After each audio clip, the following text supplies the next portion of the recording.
حتی کسی که عاشق میشه والله کافر میشه، از دین تیر میشه. علامه ابن قیم یک کتاب داره در این بخش بسیار بحث میکنه.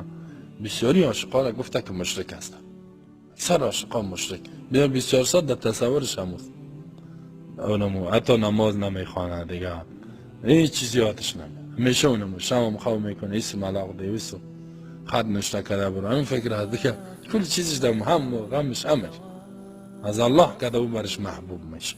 انسان به کفر میکشانه. عشق بسیار خطرناک.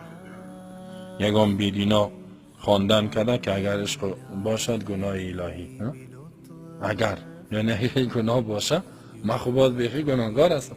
یعنی ایتیا میگن که عشق گناه نیست، عشق کافرت میسازه. عشق عاشق نشوی، عشق کده باشه. باز یگان تا شعر خوانده، یک وقت ما را میگفتن میگفت خوبرویان را که دیدی عاشق رویش مشو، نقش رو در دل بگیر و عاشق نقاش باش. همین شعر هم سیله، نقشش در دل بگی عاشق نقاش، یعنی نقش که جور کده او عاشق. ما الله را دوست داریم. من قل این کنتم تحبون الله فتب. عشق نیست، عشق الله نیست.